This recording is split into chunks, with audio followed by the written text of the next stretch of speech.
Hey, what's up everybody? This is Kalan from White Glove Models and welcome back to the channel. Today we're going to be working on one of my favorite builds so far, the Revell Land Rover Series III 109, and today we're going to be doing some primer and paint.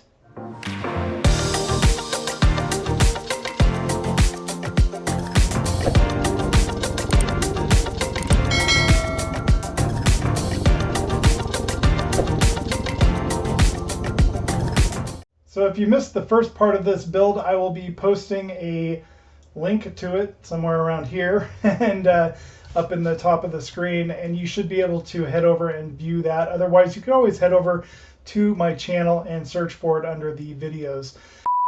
I'd also like to take this moment to just give a big shout out to Ian Campbell, our patron and our only patron at this time of this filming. Thank you so much, Ian Campbell, for all of your help and your support with the channel. If you'd like to become a patron or a Buy Me a Coffee member, there are links in the description down below the video, and you can head over there and check those out. So enough of me talking, let's head over to the paint booth and get started. So here I had kind of started to mix up a flat, kind of like a flat blue that I was thinking of going with. And you'll see later on in the video I ended up changing it because it wasn't quite giving the effect that I wanted. But so far the model is primed and ready to start getting its first coats of paint. And what I ended up using was pretty much all Tamiya acrylics, and I don't remember the exact colors that I had used at this point, but I'll pick back up with you here in a minute as we go along. But started painting these and initially was fairly happy with them, but I end up changing it, and I'll talk about that in a minute.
Now I've kept a lot of this at real time, mostly because I want your input. As most of you know, I'm fairly new to airbrushing, and I guarantee I'm making a lot of mistakes. So a little background on this is the Tamiya. I have thinned it out with the Tamiya thinner, the 20A or whatever they call it.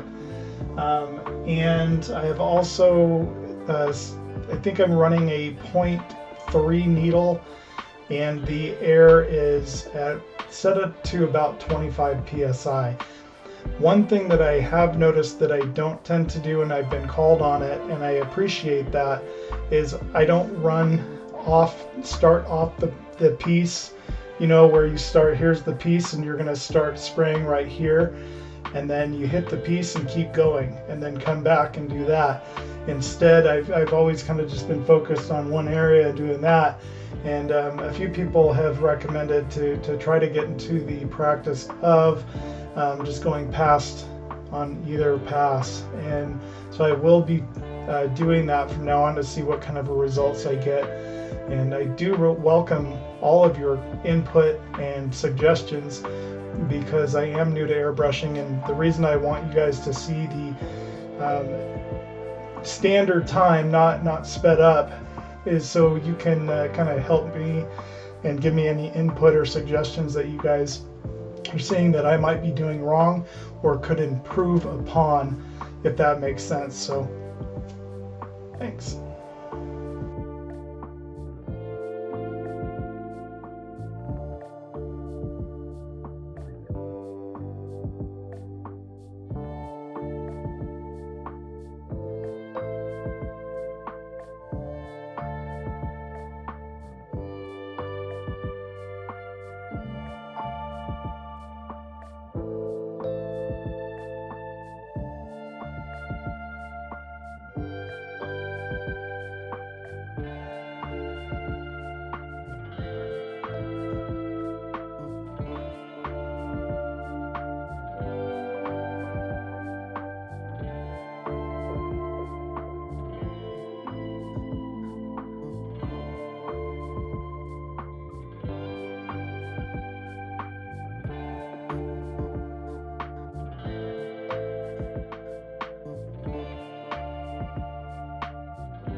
And here on this section of doing the body, you can kind of see I've utilized some of the techniques I learned from the Dan Cave. I have the rubber bands onto the little, I don't know what they are, the little things that hold the body on. And then I've also taped the inside of the wire or supports onto the body itself, so it's not going to accidentally go flying off. I had also taped off certain parts of the interior and the headlights, just because I didn't want any spray getting inside of those, because I'm going to be painting them separately. And I think the interiors of the headlights were supposed to be black, so I think I've kept those as is. And other than that, there really wasn't a lot of masking to be done, so so far everything is working fairly smoothly, but then I end up deciding I don't like this color on it, so I'm going to end up changing that to a more glossy color, which you'll see here shortly.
Another thing that I kind of noticed that I was doing on this particular airbrush session was I wasn't giving the parts enough time to really dry, and so you'll see in some of the shots there's a wet spot, and there came a point to where there was so much paint on it that the final coat of blue that I put on it starts to cloud, and that freaked me out big time.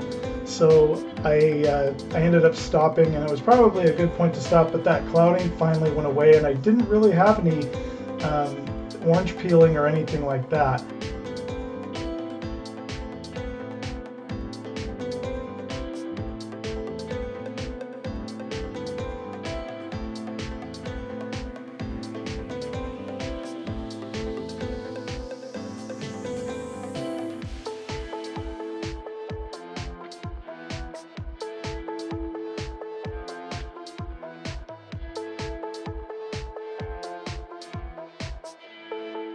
Another thing that you might notice too is not so much in this section, but in the section coming up, I'm going to have a lot of paint coming out at once. And one thing I do need to work on is my trigger control, and I've been practicing with that a little bit, but I end up going full bore sometimes, and I think that's something I definitely do need to practice and work on.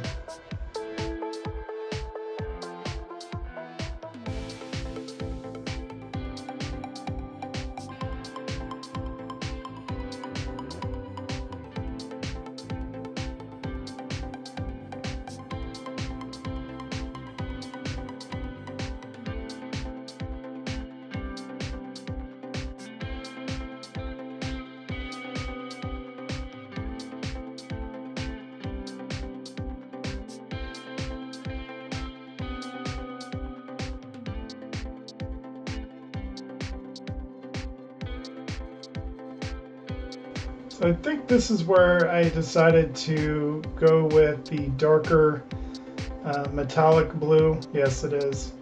So as you can see, this is a more of a metallic blue looking color, and the overall color turned out very nice. It was blasting it on there. I mean, look at how much is coming out of the gun right there.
So this will be the second coat, and I'm kind of looking it over, contemplating if I should even bother, but I end up touching up a few different spots on it, and basically that's also when I noticed some of the clouding starting to happen, just by putting too much paint on at one time, and I really should have slowed down and been a little bit more patient with it.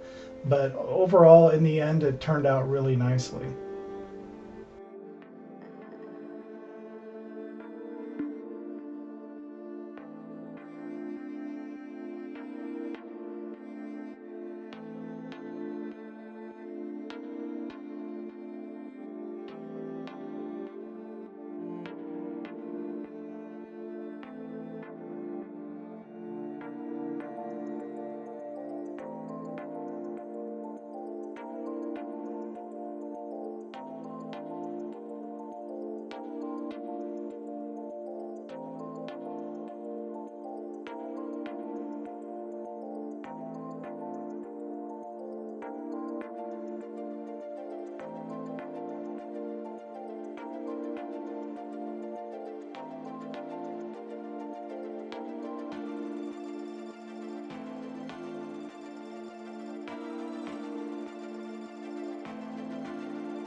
Well, I hope you guys are enjoying this build as much as I am. It's definitely a lot of fun, and I'm so glad to finally have some paint on the Land Rover. If you liked this video, don't forget to hit that like button. And if you haven't subscribed to the channel and would like to subscribe, don't forget to hit the subscribe button and hit that bell notification right next to it and click all, just in case you don't want to miss out on any new content coming to the channel. But thanks again for stopping by, and I will see you next time.